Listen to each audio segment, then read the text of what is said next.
Crack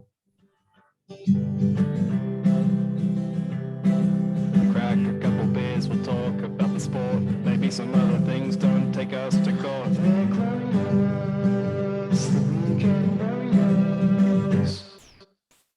Welcome back to episode 3.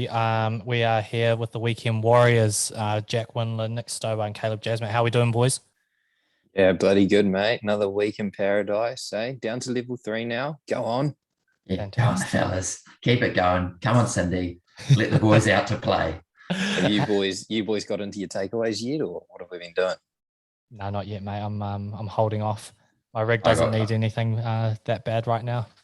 I got tempted in, eh? They got me, mate. They got me with a takeaway last night. Yeah, it's how good. I had a little Thai number, little Singapore noodles. Rather delightful, to be fair. But mate, holy, the lines for McDonald's and KFC, bloody up to Africa. It is outrageous. There's some hungry people out there, that's for sure. Jesus. Last year, when we went down to level 3, I spent an hour and a half in the McDonald's line, put on a full movie. We were just crawling. I watched the Incredibles 2. In the line, it was pretty bad, eh? But it's got to be done for a feed. That's rogue, mate. That's absolutely rogue. I think we tucked into a bit of sales, a curry, and some dumplings. So she went down bloody beautifully for us. Big fan of the mix-up, having a few things on the go. At the same time, that's fantastic from you. And obviously a big weekend of sport. We previewed it last week. Any highlights of what game you enjoyed the most? I reckon mine was Panthers Eels. It was such a tight game. I thought it was going to be high scoring. My bets was shambles on it. I had multis and individual bets up the wazoo and just sat there and lost money, but watched a great game. Stoby, did you watch anything on the weekend? When I was allowed. Well, when the voice wasn't on, the sport was on. So, and I got to watch the ABs, which is always a pleasure. Never a chore. So, that was bloody good. Watched a bit of the Manly game on the phone. Sky Go. Thank you very much. In the background was our bit of singing, bit of dancing, but we got to watch. So the ABs for sure, mate. Bloody good. And obviously a few ponies running around the track is always good. So not too shabby. Yeah, not bad at all. You, Len? Yeah, for me, probably I reckon the highlight, the Aussie South Africa game was a bloody beauty again. It was. But the one for me was probably the Ramfurly Shield, Bay of Plenty, Hawke's Bay. That was a thriller. Went to extra time, and young Tian Falcon stepped up and booted the penalty from out in front to win that 36-33. So that was a bloody great game. A good weekend of code all round, I think. So good to see a bit of, I think it's Bunnings, isn't it? Bunnings NPC or whatever it is now. So good to see that back on your tallies. 100%. It was really bloody good. How good is Northland, boys? Giving Tassie a bit of a scare. Unreal. Mate, they were paying 16s. There were 16s before, and I got real close when I looked at the lineups and thought, oh no, I don't want to be stupid. And then it got to, I think it was 55 minutes. It was all locked up, and then Tasman just blew them away. They ended up winning by like more than 20, didn't they? Yeah. Thank God. Saved the multi. That one had me nervous. I had my finger on the cash out button. The only thing is DAB don't offer a cash out, so it would have been no good anyway. Boys, leaderboard, eh? We all did our picks. So, I mean, in terms of how we went, not bad. We were talking about 50%, the 50% mark last week. I'm pleased to say that we all got over that. So Stoby and Jack, you both had a tie there with 5 from 8 picks. So not bad. The ones that tripped you up were the Canterbury Waikato, Stoby, and Wellington Taranaki, and then the Bay of Plenty game as well. So not too bad there. And I'll take the cake this round with the old 6-8 scoreline, and obviously topped off by picking the correct score in the old All Blacks. I don't need to tell you boys, I've been letting you know for majority of the week, but 36-13. Geez, it's not often you pick that, so I'll take that one. Happy days. Yeah, that's real good from you, mate. It's good to see you contribute this time. Yeah, and good to see you boys decide to follow the theme as well, and running with that in lieu of 100th test between the All Blacks and South Africa this weekend. The theme is the All Blacks. I've come prepared with my AB shirt on. It's a bit disappointing from you boys, but I guess we'll. Oh, it's black. Yeah, I've got the away kit on white. Yeah, well done. Anyway, but that's the theme of tonight. So let's get stuck in, I reckon. Over to you, I think, Stoby, with a bit of punt, pork, propose. Yeah, so we go again, boys. We go again with a bit of punt, pork, propose. This week we're sort of following the theme of the All Blacks, and we've got a couple beauties to offer up. We have this week in punt, pork, propose. Just for those who are not sure what it is, punt is sort of kick to the curb, get rid of. Pork, you're going to give it a once over and a good time, and then propose, you're gonna love me long time. So we're going to go with Beaudy Barrett, Carlos Spencer, and Dan Carter. What do you reckon, Windles? Yeah, tough one, this. I almost thought, look, punt, Beaudy Barrett. And that was a really tough one because obviously a 2-time player of the year, but it's probably more to do with the others. And Carlos Spencer goes to the pork because on his day, unbelievable flick passes, big steps and everything, but could also have a shocker right around the corner. So good for a one-night stand. Just hope it's a good one and, go from there. And then it's, goat first 5, Dan Carter. It was almost too easy, that one for me with Dan Carter there. I almost threw in a bit of Grant Fox or Andrew Murdens instead, but you got to go with the goat to propose, get down on one knee for him. Nice, mate. I like it. What about you, Len? Any differences there, mate? Mate, it's a tough one. I don't think I can really change from that, to be honest with you. I think Barrett, unfortunately, for the superstar he is, I don't think he'd be any good on a once off, and I certainly wouldn't propose to him. So I'd have to punt. I'd certainly have to punt him because I wouldn't trust him to kick a goal to save my life. Carlos Spencer, geez, that bloke's good looking. If there's ever a bloke that you're going to have a good pork at, it would certainly be him.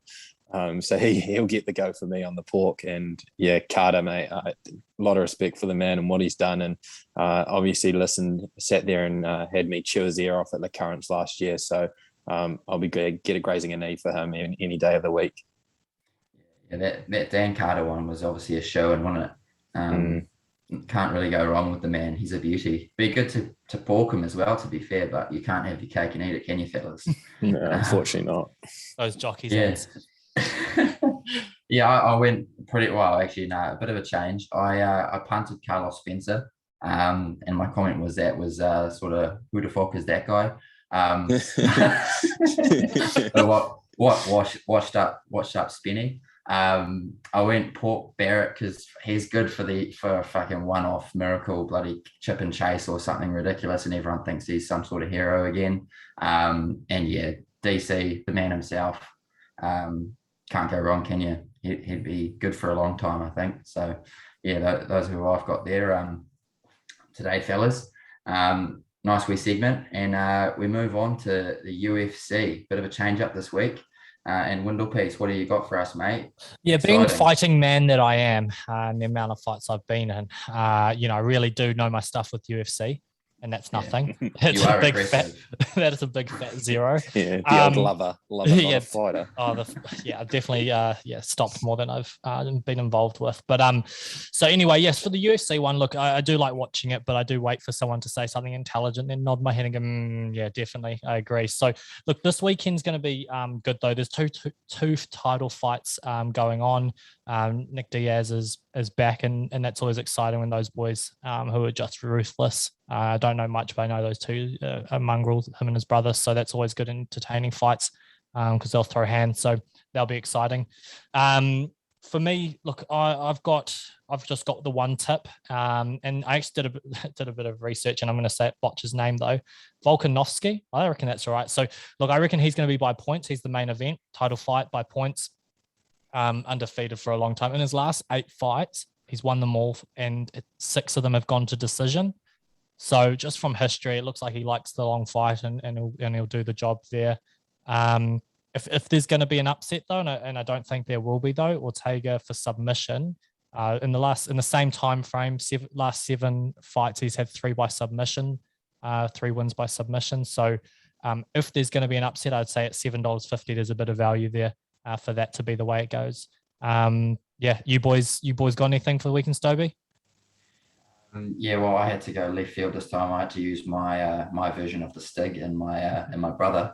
Um, wouldn't usually do that because he's a shambles of a man. But we'll go with it because apparently this is a shoey, fellas. So I've got a little 3-leg multi, guaranteed, they say. Mirab Dvashvili, if that's how you say his name, by points. Jessica Andrade head-to-head, and Valentina Shvenko by knockout or submission, all adds up to $4.63. Cheeky little 3-legger for you.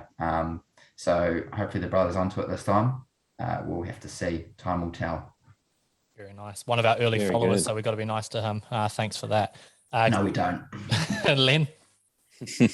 Well, obviously the Kiwi Dan Hooker's fighting in one of the prelims as well. So it's going to be interesting because I think he only flew out yesterday. So he was having a big rush trying to get his visa across the line, but successfully got it. And he's on his way there now. So I think he arrives morning of the fight straight to weigh-ins, then fights later that day, which is a bloody hectic effort. But I guess it goes to show sort of the effort that these boys put in to make a living, right?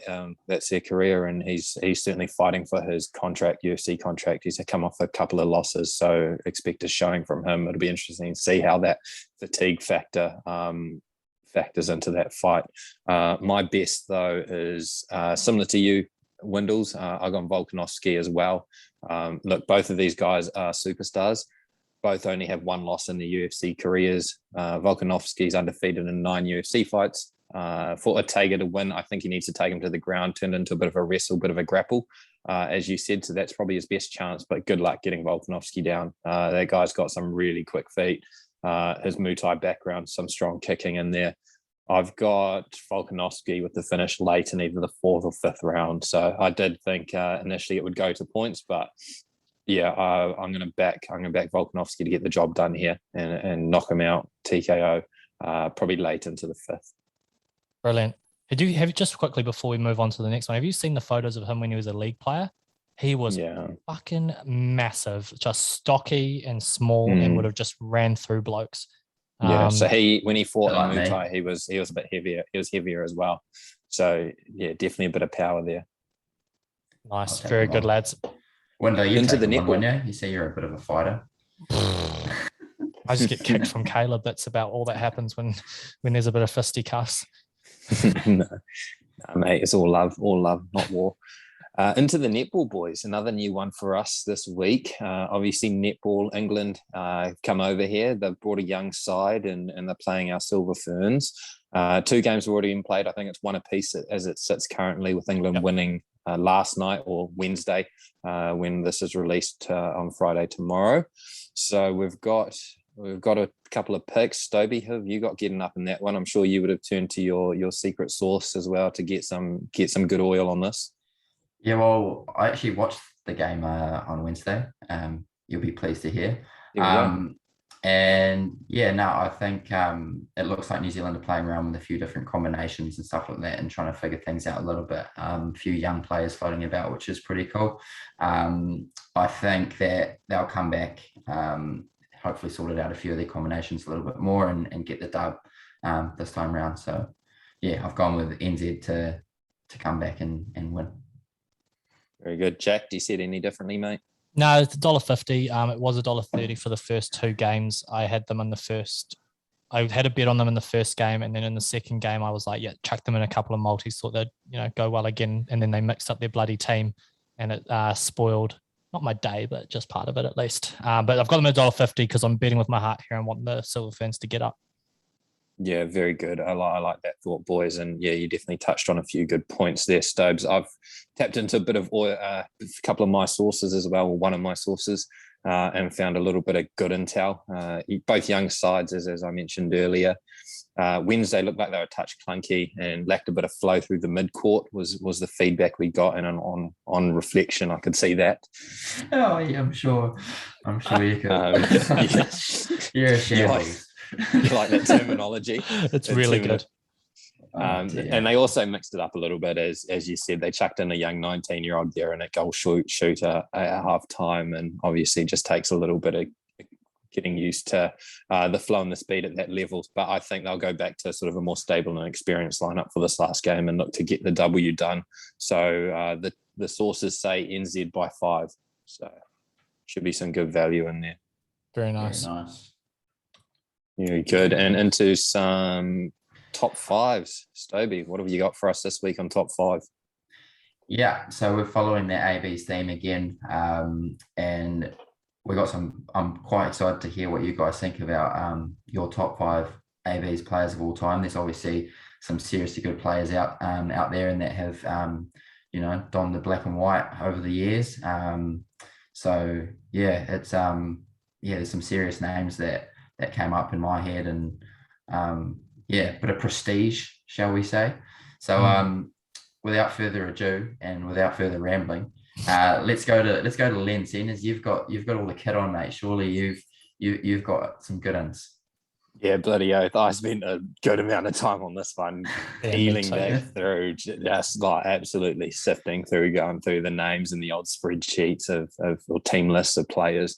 And I've landed on my 5. And look, to be fair, I find it really hard to compare generations. The game's evolved so much. So I'm only sort of picking my 5 off sort of the years that I've been watching the AB. So sort of 2000 onwards as a kid, and the memories that have stuck with me and players that have stuck with me. At the top, we'll start at number 1. I think this will be probably pretty general consensus here is Richie Mccord. He's the GOAT, if not purely for his rugby ability, his leadership, his communication, his ability to stay in that blue zone under immense pressure and play through all sorts of pain and injury as well. I think he's just an absolute stalwart of the game, and I don't think we'll ever see another player quite like him to don the black jersey, not for a fair while. So he's definitely number 1 for me. I've got John Olomu at number 2, devastating at his best, and I think really revolutionised the game. I don't think any player probably had the same impact as Lomu did over such sort of a short, I guess, career. So he's at number 2 for me.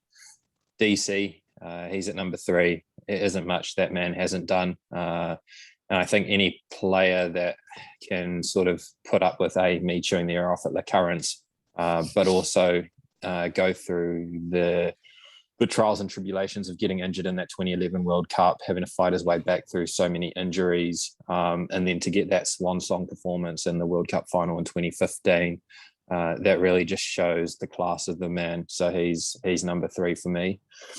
Number 4, and my number 4 and number 5 may surprise. I don't know. We'll find out. But number 4 for me is the Pai Kakariki Express, Christian Cullen. Another player for me that revolutionised the role and the way that fullbacks played the game. Immense pace and just their ability to beat defenders when there was absolutely nothing on. He was a very special player. So he takes number 4 for me. And rounding out my top 5 is Jerome Kino. Probably a little bit unexpected for some, but he was an absolute enforcer. And underrated for a lot of the work that he did. He played in a team full of superstars that probably took the spotlight, but just super consistent and just went about his work and did his job. The moment that probably stands out for me was 2011 World Cup. I think it was a quarterfinal or semi-final. I think it was semi-final against Australia. And we'd kicked the ball just clear from our 22. I think James O'Connor caught it and ran back and passed. I think it was Digby Ione on the left wing, and Digby was in for all money, and Kino grabbed him from behind and just pulled the handbrake up. And basically Digby was over the line, and I remember that Jerome just like lifted him up and like took him, carried him back over into the field of play and tackled him and stopped him from scoring that try. And that just sort of sums up the man. So, yeah, that rounds out my top 5. Richie, Jonah, Dan, Christian, and Jerome. Nice. I like it. It's almost like a couple best bets and a roughie thrown in there. Very nice. Yeah. That's a beauty. How good. No, I like those. Those are some good ones. I was I was the same when I went through and looked at them. It was more about players that I'd seen playing rather than going too far back in the archives. What do you reckon, Windles?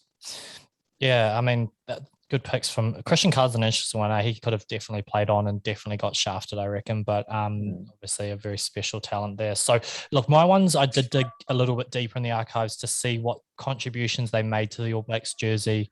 Even if I hadn't seen it, tried to understand it with a bit of research and stuff. So number 5 to get started is Sean Fitzpatrick. He was a captain for 5 years. Took them into that part of that, taking into the professional era sort of thing. So that was a massive shift. He's a World Cup winner. So in 1987, he was the reserve hooker. Captain was the hooker. He got injured, and when he came back from injury, Fitzpatrick kept his spot.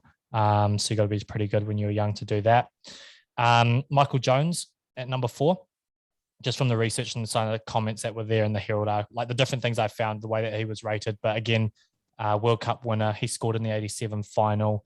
The work he's done outside of rugby as well, contributes to his kind of impact to that jersey and whatnot. So he comes in at number 4. Number 3 was Jonah Lomu, youngest ever All Black. He was a big part with that whole global game becoming professional, from what I understand. Listened to a few like kind of podcasts some of the English guys do, which was quite interesting. And yeah, he also won a gold medal in the sevens. His tries record isn't as good as like some of the modern day wingers that we have. But in terms of his impact on the game, he's very iconic for that jersey. Number 2, DC, best first 5 ever. If it wasn't for Mccord, which I was obviously going to go to in a second, but he'd be the best ever, which is, pretty cool to have those 2 up there. 1,500 or nearly 1,600 test points. The points per game were 14.27 per game, most ever by an All Black. So to show how much like the game plan revolved around him to allow him to kick goals, to keep extending leads or conversions and stuff, was very, very important, as well as an 89% record. And definitely what you touched on, Caleb, that whole, what they went through in 2003, 2007, his injury in 2011 to come through and have that special moment was pretty awesome. Number 1, Richie Mccord. It's pretty hard to go past him. 89% record as well. 2-time winning captain. That basically made sure after France that we sorted our shit out and got that win. The broken foot that he told no one about. That's bloody special. Most tests as an All Black. It all speaks for itself, right? Bloody good. Yeah, mate. That's really good. In there. What have you got for us, Stoby, mate? Pretty much. I got a few of the same ones, a couple different ones, which definitely I think might drop some jaws potentially. So I've not got them in order or anything necessarily. I got DC in there. Obviously, he's a beauty. Star. And he's a great man as well. Also one of the great leaders of the game through his time. That goes hand in hand with old Richie. He's in there, definitely in the top 5. As with you boys, similar stuff. Just a great leader, great player, and obviously fought through a hell of a lot to be there for as long as he did. I've got Jonah Lomu as well. Obviously, he's just a beast, sort of reminds me of myself back in my day, storming down the wing, knocking guys over left, right, and centre. Jeepers. You should have seen it. Hurricane Stoby. Legs like tree trunks, just a beast, mate. And then I've got Conrad Smith. Now, he played a lot for the ABs and I think he's sort of one of those guys that goes under the radar, just did his job for a long period of time in the centre. Not a lot could get past him. Unbelievable on defence. And his running game was pretty good as well. Just a really solid player for a very, very long period of time. And I think he definitely slid under the radar. And my last one, another bit of a rogue one, was Kevin Mealamu. Nice. Another bloke who, again, probably in the hooker position, you don't really notice as much because, again, they just get down and they do their job. And I think he did that he did it for 132 tests, I think it was. He was there for a long time. And again, a hearty bloke. And I think he did a lot for the ABs and for a very, very long period of time. So I had him in there as well, which Yeah. And I think also Kevin, just like an absolute role model off the field. He was my toss up for my fifth. So I Denard over Kevy and Jerome quite a lot. So I'm glad that you put him in there because he was a truly outstanding player. And as you mentioned, that longevity and that hooking role. And we weren't short of good quality hookers either. Like, you had Anton Oliver in there, you had Dane Coles coming through as well towards the end there, among a few others. So yeah, mate, I'm glad you put him in there. He's a bloody legend. He almost played a few roles as well. I mean, I think he started nearly 80 tests and then benched about 50 of them. So, had to play second fiddle sometimes, just did the job. And obviously, done some pretty cool stuff off the field as well. Great pick. It's a great leader. Great leader. That leaves me up with my 5. So, some bloody good players in there, boys. Go the ABs. Go the bloody lads. Go the bloody ABs. And we segue into some bloody code now. Some NRL. We're in the fucking crunch time. This is, mate, I'm looking forward to this weekend. This is going to be fizzing. Jack? Yeah, absolutely. Bloody looking forward to it, because the two matchups are bloody good on this week. And I was listening to a few podcast weeks, and they say that this week's almost the footy's way better because it's pure football, because all the pressure's on. And when they get into that grand final, almost it's all off because they're doing all this media and other kind of shit. It gets all kind of, they just get through the week and all of a sudden the game's there. So this is like the big week of great footy. And the two teams that are playing with the Rabbitohs and Sea Eagles, really similar styles in terms of really good attacking ability, and will make an impact first up. And then we've got the Storm and Penrith, Penrith had to grind out that massive win last week against the Eels, and how well, I guess, prepared they'll be. They'll be pretty battered and bruised versus a Storm team that have just smoked everyone this season and just looked another class. So it's a really cool matchup, and also a rematch of the grand final. So I'm actually bloody looking forward to this this round of it, the semis, and seeing what comes of it. I think they're going to be two great games. Obviously, we need to pick what's going to happen. Stobalicious, what do you reckon's happening in that Bunny Seagulls game and then that Storm Penrith game? I'm glad you came to me, Windles, the expert in good. NRL. I think the first game, it's an interesting one. It was actually quite a hard pick, actually, looking back. The Bunnies actually had the drop on the Eagles this season, beating them a couple of times. I think the way the Sea Eagles are playing at the moment, though, the way they're running around, obviously Tommy on fire, I've got them to win 1-12 at 325. I thought was pretty good value.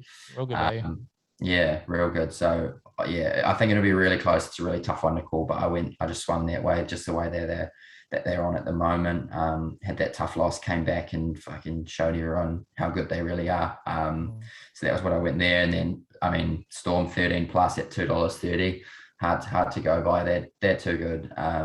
Like you said, Penrith will be pretty battered after last week, and the Storm will be fresh, and that they're a champion team for a reason, and I just can't see them doing a number on them, to be honest. So that's what I went with. It'll be interesting to see which way you guys went, actually. Yeah, Len, what are your thoughts, mate? Yeah, I think I've actually gone the same way as Stoby. That Manly Rabbits game is going to be a cracker. I think that's definitely game of the weekend for mine. Rabbits, I was surprised that they were favourites, actually, and fairly heavy favourites as well. I think they're at about $1.50 and Manly at $2, which surprised me. So I think there's definitely value in Manly. I think the Rabbits played their final last week, though. I think that was they played their big game then. Sorry, not last week, the week before in that week one. So I'm going Manly. They got the wake-up call they needed against the Storm, and then put pay to a injury-ravaged Roosters side last week. So I think, Tommy Turbo, he's an attacking masterpiece. That bloke can flip a switch so quickly. And I think the Rabbits will miss that X factor of Latrell this week. And I think expect a lot of kick pressure from DCE and Foran, who really stepped up a gear again last week in that Manly Roosters game. So I've got young Brandon Tafe at the back there. He's going to get a lot of high balls coming his way, and I think that'll be too much for him. So I've got Manly to get up there just head to head. Storm, no value there, head to head at $1.30. The old bellyache, mate, he's going to have these boys firing. I just can't see them losing this one. Cam Munster, that bloke's a big game player, and he'll go big again here. And I mean, Justin Olam's going to be first try scorer, no doubt about it. He's a bloody great week after the week he's had, coming up in the news about missing out on obviously getting snubbed as best centre, or not even making the shortlist. He's going to be out to prove a point, and he is one of the best centres. So I don't want to be the opposing centre standing in his way as he charges onto that pill this week, or I wouldn't want to have the ball and run at him either, because you're going to get bloody crunched. So I've got some absolute jam in this one. It's Storm 13 plus, and it's Munster and Olam anytime try scorers, and that pays you a nice $10, and that is giving money away.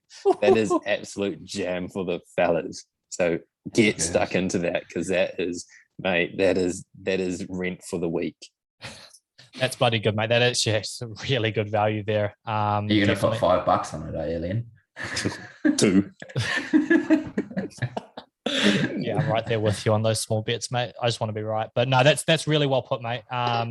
Look, I'm Bunny Seagulls. I really struggle with this one, because on a normal week, I reckon it could be the Seagulls, but because of last week having to play that extra game, not getting the rest, I look at this as being a lot, really toss of a coin sort of thing. But I'm going to go with the Bunnies at $1.73.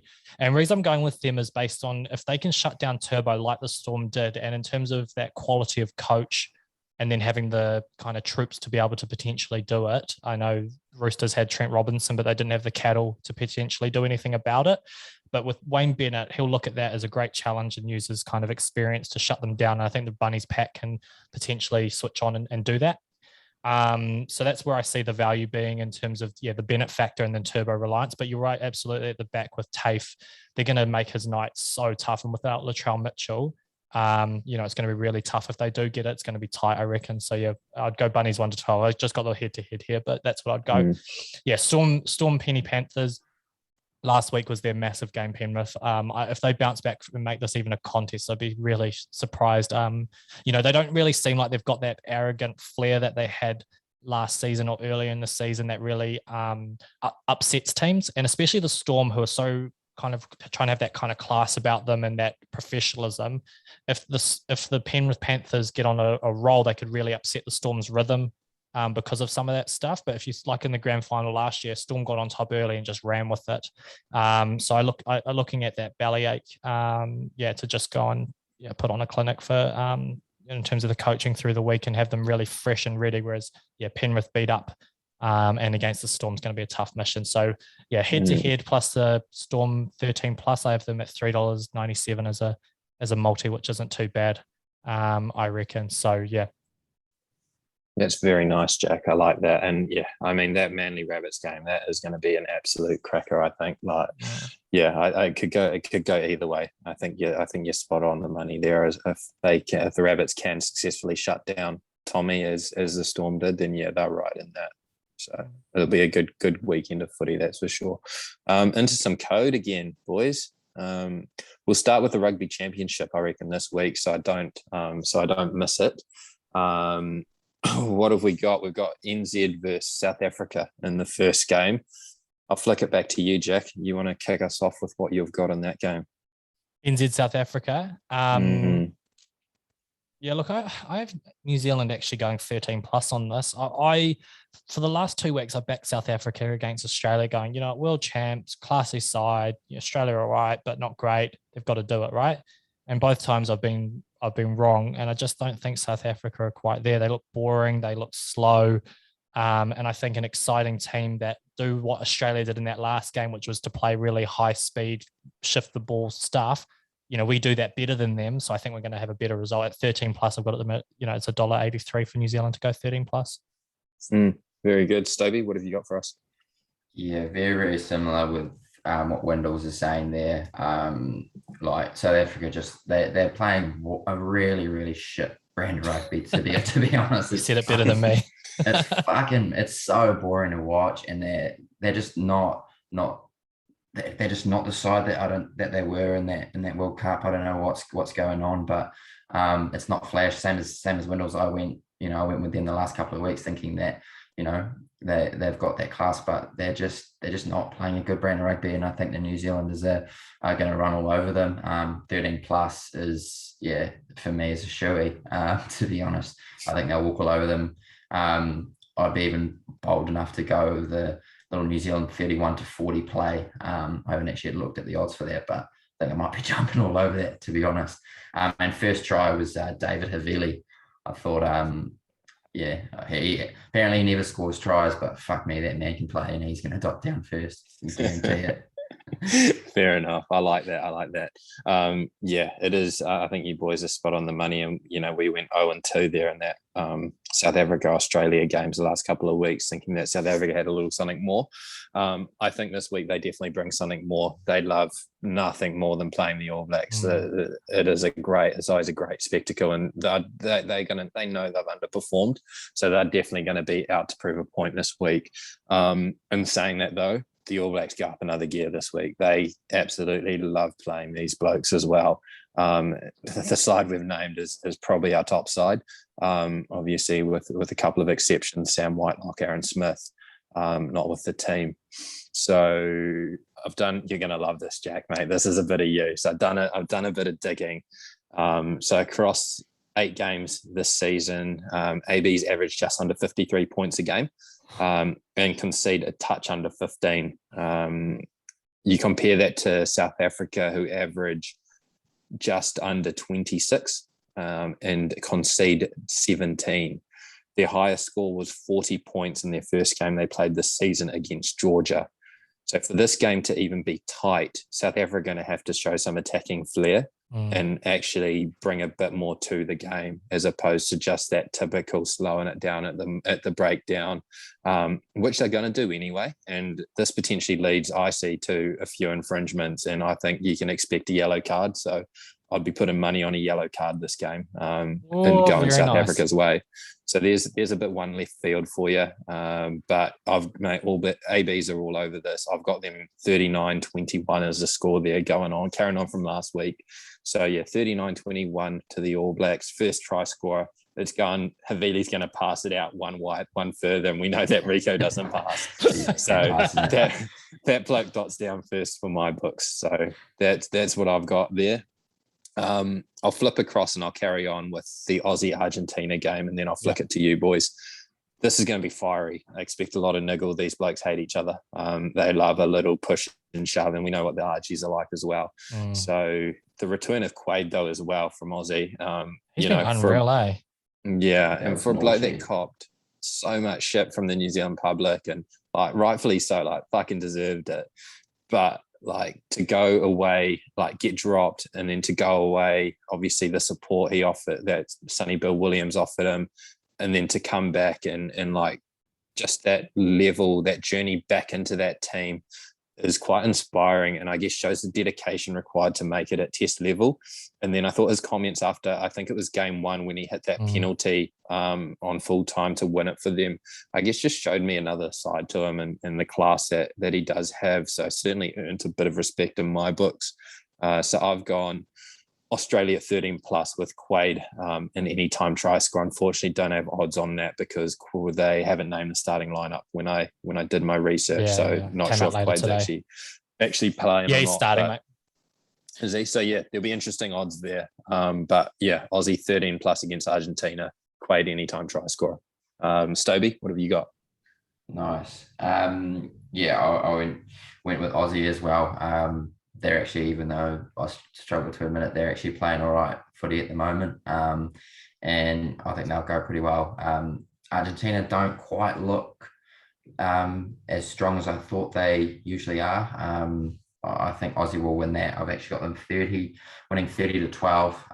And I had the big beast man running out wide and just slamming over people again, much like myself back in my day. And got Kurabeti to dot down first. That's what I went with for that game. Very nice. Very nice. And Jack, what have you got in that game? Yeah, look, I think Australia are going to be too good. I really liked seeing the difference in them this week, where I thought they just spread the ball. Kurabeti played really well when he got some opportunity because Quade created some space, and some other boys actually kind of shifted it. But their number 12 was Gunn. I can't remember his Creevy, I think it is. He was, I think he got man of the match, and he was really good to watch. So I really actually enjoy. I don't usually like watching them play because I don't know, they're Aussies, but they actually played with a bit of flair and they moved the ball, and it was really cool to see. So I hope they do it again. I really hope they come out there and actually express themselves. So I see them scoring some points. I think 13 plus 2 odds 30. And I'm seeing it in and around that kind of 38-16 is what I've got here. Very nice, very nice. And we'll just quickly go through some Mitre 10 Cup results. Who have we got? And then we get into a bit of hit it or nick it, I reckon. Jack, what have you got for us, mate? Mitre 10 Cup? Yeah, look, Tasman. Bunnings Cup, I think. Bunnings, isn't it? We've got NPC, right? Mate. Yeah, luckily we've got no sponsors listening, but we've got Tasman head-to-head. I haven't checked 13 plus, but they're going to smoke them. Tasman are guns. $1.28, no good on the odds there. But yeah, I've got Tasman, then we've got Manawatu, Northland, and I've got the Turbos winning that one. I'd love to see Northland. Got a couple of guys I went to school with there. I'd love to see them do well, but like last week, they just kind of tailed off at the end, and I don't think they can do it. I'd love to hear Stoby's thoughts on what the return of Aaron Smith means to the game. Bullshit. We'll listen to him shortly on that. I've got the Cantabs winning easily against Southland. They're going to smoke him. And then Hawke's Bay versus Wellington and Taranaki to beat Bay of Plenty. So the last two, I've got the underdogs to win there. So Hawke's Bay over Wellington and Taranaki over Bay of Plenty. Very nice, very nice. Stoby, you see it any differently, mate? Yeah, fucking oath I do. Fucking hell. No, I've got Tasman at 13 plus. Paying $2 is pretty nice. Yeah, it's not too shabby. I was close to going 1 to 12. Just obviously after last week, the way they did start off against Northland, but I think they just needed a little tune up, and I think they'll do a number on them. Northland at 1 to 12 at 450 is just ridiculous. It's the greatest value you'll see ever. I mean, bloody hell, they gave Tasman a serious scare last week. And Manawatu, I mean, who the fuck is that guy? They've got Aaron Smith. I don't see him making as big an impact as people say. I reckon Northland 1 to 12. A safe little bet in there would be the line. The Northland plus 8.5. I thought was pretty good. Then I've got Canterbury 13 plus, no brainer. Wellington and Bay of Plenty to get up in those last two games. Very nice, very nice. I see it exactly how you saw it, Jack. So Tasman, Manawatu, Canterbury, Hawke's Bay, they've got their tails up. I can't believe the underdogs. That's ridiculous. And I've got the Naki to beat Bop. Played really well against that strong Wellington side. Mate, all those head-to-head, 1360, absolute jam. Mate, we're gonna be having a field day this weekend. The problem is that you've got fucking Manawatu to beat Northland, boys. That's where you're going to trip over. Well, Aaron Smith's coming back, mate. What do you reckon? Yeah, like I said, mate, Aaron Smith is playing halfback. It's all good. He's not going to make an impact. He'll fucking few passes left and right, whatever. Nah, Northland, mate. Go the lads. Mate, I hope he dots down first or scores the match mighty Taniwha. Go the Taniwha. No guessing where he's from. Bloody Zimbabwe. Fucking hell. Nice, boys. Good picks. I can't wait. I can't wait for next week. Yeah, so I've got just to quickly going to go through some English Premier League just quickly, lads. Just going to throw an opinion out there and then we'll move quickly on just because I'm a big fan of it. Got my Liverpool hat on here and plenty of others aren't, but I know you boys aren't so much. So look, my match of the round is Chelsea versus City. Many think that this might be, kind of the two that are going to compete for the Premier League this year. Chelsea have looked real good. And City always look good, with the money they've got and the players they've got, they're always going to be a strong side. Really different structures of how they set up. Chelsea more that defensive formation, having 3 at the back, but 2 wing backs that go backwards, but they still attack really well from it. So they play that formation perfectly with City playing, I think, probably more of a 4-3-3. And they'll just be guns. So I think they'll be an absolute blockbuster, which will be cool. 2 different styles coming head to head, but yeah, I don't see the Premier League race as a 2-horse race personally, but that's probably my bias of thinking Liverpool can still do it. They won it 2 years ago. Look, they're going to be strong again. They're already up there. And then the other one being Man United, who have, since Fergie left, been off the pace. But picking up Ronaldo, they've just looked a different class. Like that belief of them being there, which is a massive part for these teams when you're going in a 38-game season, to actually just have that ongoing belief that you guys can do it. So he's come in, brought in that real professionalism. Apparently, even just when they're eating and shit, they're just doing things differently. So, that's a big addition for them. Teams coming back off the back of having like midweek games, like cup weeks, and then also the week before the big dogs were having Champions League. So there's a few back-to-back games here. So having that depth in their squads is going to be really important for the next few weeks. So it could be interesting to see if anyone can topple some giants. I've got just a quick multi here. Look, I think there's a bit of value in Brighton. They're coming fourth and having a really good start to the season. They potentially will run out of steam. So I've got them in a multi where I'd go $1.33 for them to be a win or draw, so double chance against Crystal Palace. And then having Liverpool to win, they've got Brentford, Leicester to win. They've got some fuckers, and Manchester United against Aston Villa. So those 4 results there get you $3.87. And I think there's some value in that, considering who's playing in that. So yeah, that's a little bit of an EPL wrap there. What are some fuckers paying? Some fuckers. You've never seen them play before? Yeah, I was just wondering. They sound a bit like us, to be fair. Yeah, I might take a tenner on them. They sound good. Yeah, recruited well on the off season. Stoby, you've got hit it or nick it, mate. I do have hit it or nick it this week, fellas, and last week was a beauty. It was great to get that one sent through, and we've got another beauty sent through. So we'll get onto it fairly quickly. Hit it or nick it, basically. We got a little clip sent in very kindly, and we're going to decide whether we'd hit it, whether we'd get around it, or whether we'd nick it and send it on its way.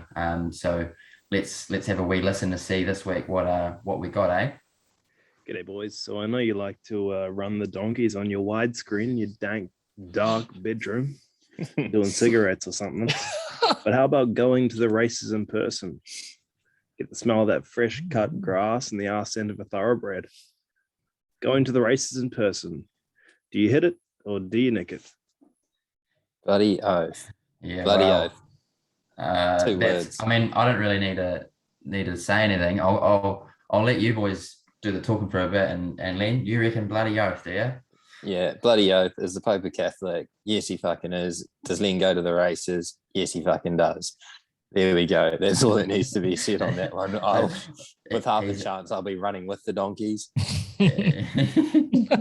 So what? So you're hitting it, are you? Oh, mate, out the park. Yeah, or in the park, around the park with the donkeys. How good. Yeah.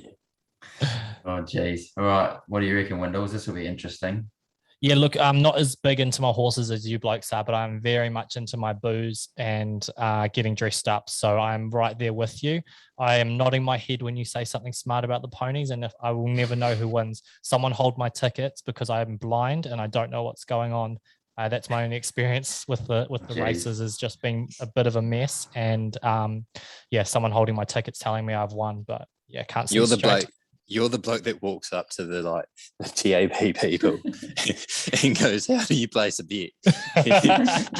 Yeah, my hand is definitely held, but I'm definitely there getting the drinks for the boys and making sure everyone's well lubricated while you guys do all the investing. Yeah, absolutely. I am in. The serviceman. Mm-hmm. When Liz at the races, like I am on COD, just getting carried, just an absolute liability. Absolutely. Very good. Stoby, I'm sure you don't see it any differently, mate.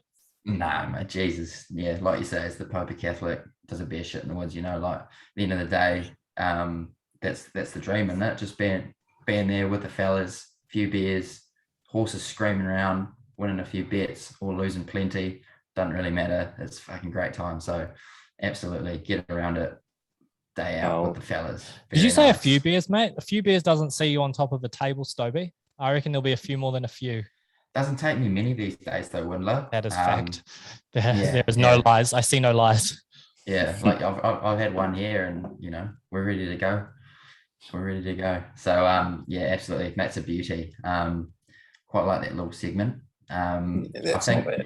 I believe we've got a joke. Now, after last week's performance, I really hope that this is better, because fuck me, that was I still have nightmares about that. That was a shocker. Jesus.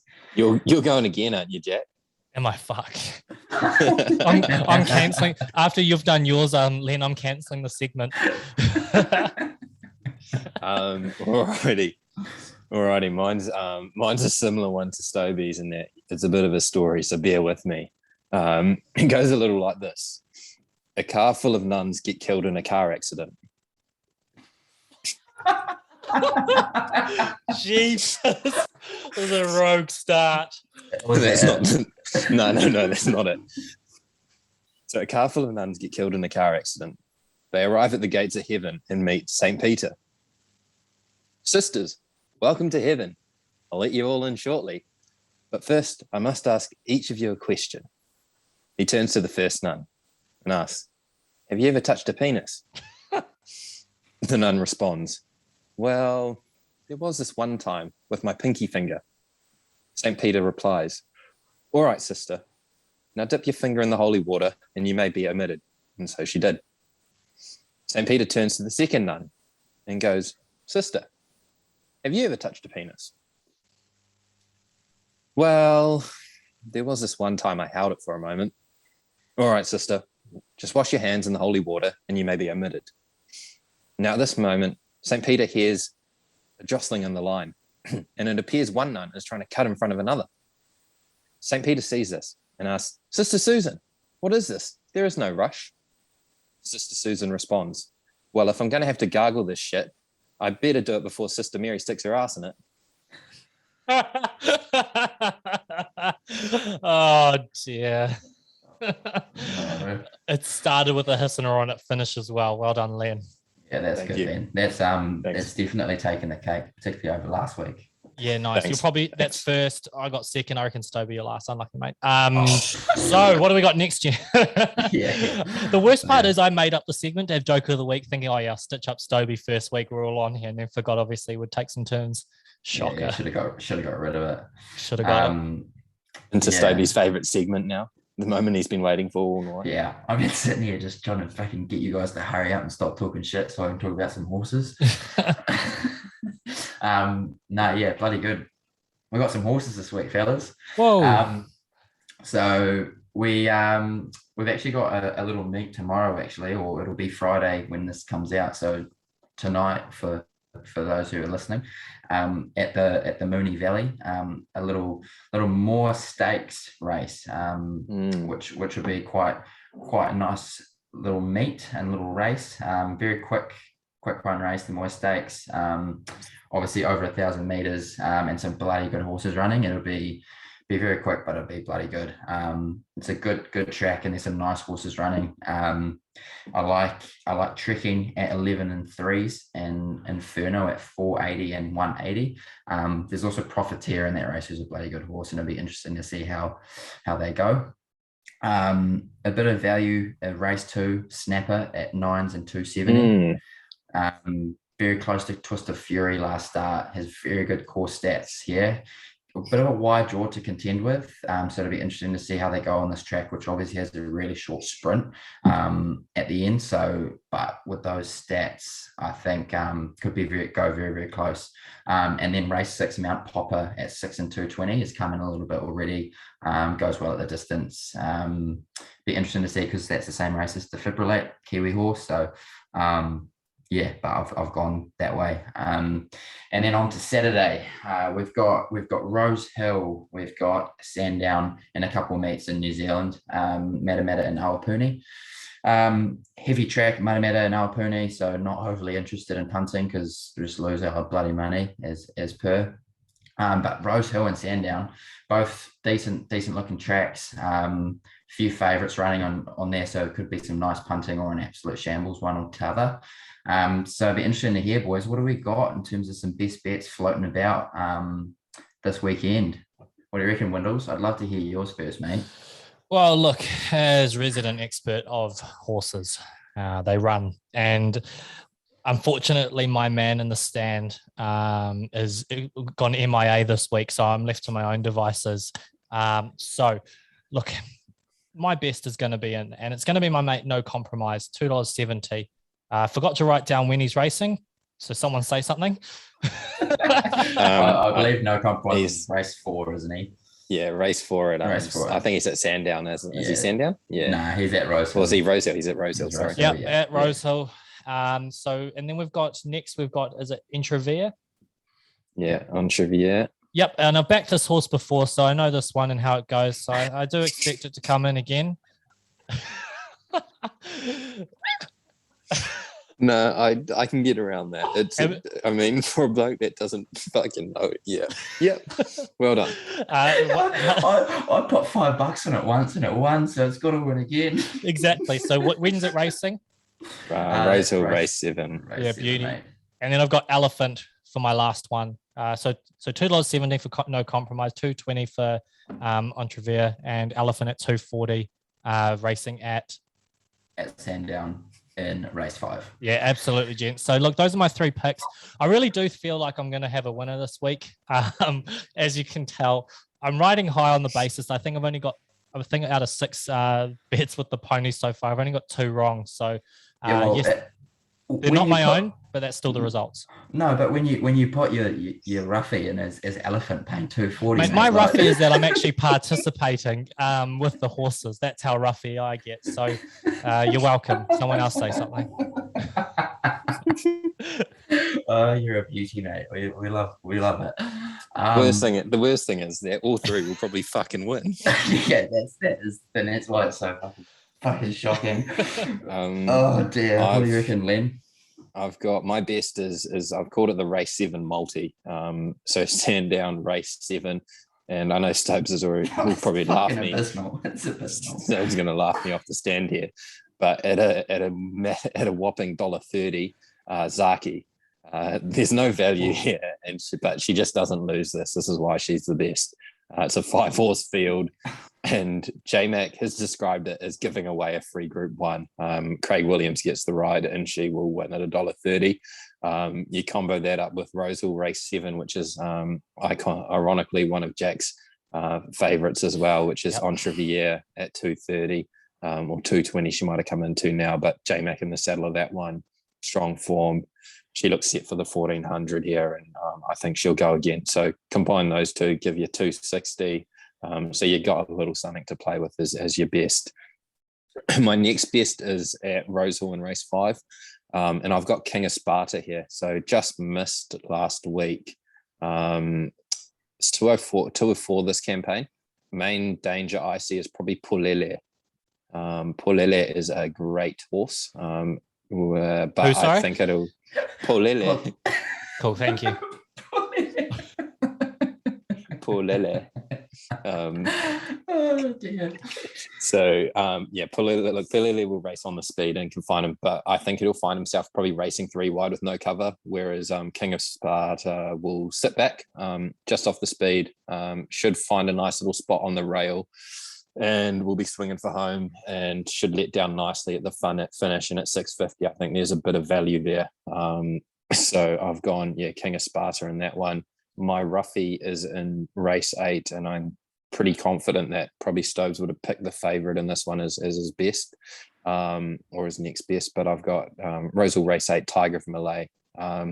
Last week went to 1500, looked a touch long, hit the front with 350 to go, and just missed to Giannis, who's also running in this race this week. So back to 1400. The danger here is obviously Animo, but Tiger of Malay is drawn barrier 4, so it should be able to find the fence on the pace, get a nice ride, and be flying home as a swing for home. Obviously, Animo will be in it at the finish, but I think it could be forced into running probably 2 wide midfield at best, and might struggle just to find some clear air among some other fast finishers. So Tiger of Malay at $17 and $4 to place each way is good value. So that's my roughie. Nice. Very nice. Yeah. Interesting picks. But yeah, there's some short price favorites. I mean, the fact that you've tipped out Zaki is just a shambles. But anyway, it'll win, so that's good. You can tick it off. I mean, to be fair to you, Len, I reckon Zaki is probably just one to go in your multis and add a bit of value in there. He is a shoey more than Artorius was the other week, which screwed everyone over. but yeah, you can add him in the Underwood Stakes to win that Group 1. And obviously the other Group 1 is the Golden Rose, where Artorius looks obviously the clear favourite, ran pretty well a couple of weeks ago, and he's in my little best bets. So my best bet is Entrevier. I think looked very, very good a couple of weeks back winning. I think we'll go again. Next best, Animo, Rosehill Race 8 at $2 as above. Just a good horse. And I think with J-Mac in, we'll go again. I've just said multi everything with Zaki because it's going to win. It's been labelled the best horse in Australia for a reason, and I think just a little multiplier. A couple other naughty little ones. Windle's mentioned Elephant, Sandown Race 5, very close last time and can bounce back. Zuzarella, Sandown Race 4 at 210 also looks very, very good in the last two, and hasn't actually had the greatest runs, been trapped 3 wide and stuff like that, and a better run just sees her winning, I reckon. And Esther La Roca is nominated for tomorrow or tonight in Moonee Valley. And either way, I think will go pretty well. So Esther La Roca being nominated for tomorrow as well? Yeah, so that'll be interesting to watch because she's been nominated for, I think, race 1 at either Sandown or Rosehill. I can't remember which one. So whichever she gets scratched from could be an interesting watch. That. Yeah, I think So I think tomorrow, Friday, is a tougher race. I think she's paying about $480. And then on Saturday paying $250 or something like that. So it will be interesting to see where they go with it. But I think either way, a pretty good chance. I've got a roughie in Sosie Bon at Sandown Race 8 at $11 and $330. Was 3 lengths off Tafane and the Stradbroke, and can go pretty well fresh. Has a bit of class about it. Sosie Bon, so pretty good value, I thought. And another one was Extreme Fly at $8 and $250 in Sandown Race 3. Took a couple of races to win its maiden, but when it did it well, spanked them by 3 lengths and can go again. Those are a few wee bets. I'm going to stay pretty clear of the New Zealand races just because the tracks are pretty wet and it can be a bit tough to have a punt on those ones. But hopefully the lads can go well. Hopefully the favourites can win this time and we can get some punts home for the fellas. Yeah, absolutely. Stobe, you want to quickly, before we start wrapping up, tell us about your punt and your pick today? Oh, really? That'd be nice. Bloody oath, mate. Bloody He's oath. been sitting on his tongue all waiting for someone night. to mention it, eh? Oh, someone's going to mention my bet. Oh, they didn't do it. So for those who listen, I tipped out this horse last week. Saskatoon tipped it out. It was paying $10 last week, but got scratched many times. And finally, the thing got nominated in a race where it drew a decent barrier.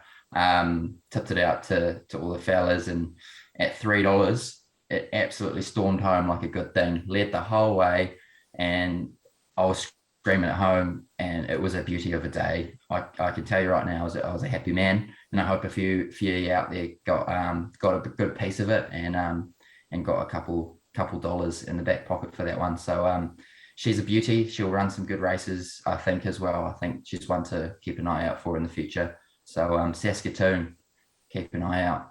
Go the lads. Yeah, Rent paid. Yeah, good job. I don't listen to you often, Stoby, but I did on that, and I'm very thankful for it. So yeah, good job, mate. Peace. I reckon my research, mate. Fuck me. I've literally researched that thing for fucking weeks, and I genuinely waited for about 3 weeks for it to run. So it was worth the wait. Oh, well done. Time well invested, eh, mate? Like a fine wine, boys. Like a fine wine. All right, lads. I reckon that's a bit of us for today. I thought that was bloody good. I mean, we may have gone on a little bit, but that's because we're fucking good at this, and it was quality, right? So, look, I'm bloody looking forward to this weekend. There was a lot to review, so that's probably why we went on a bit. But this is going to be a hot weekend of sport. The ABs in South Africa, an absolute classic. Right deep in the finals of NRL, UFC, all that sort of shit. So there's lots going on. Plus, obviously, you boys will be on trackside. Glued to it.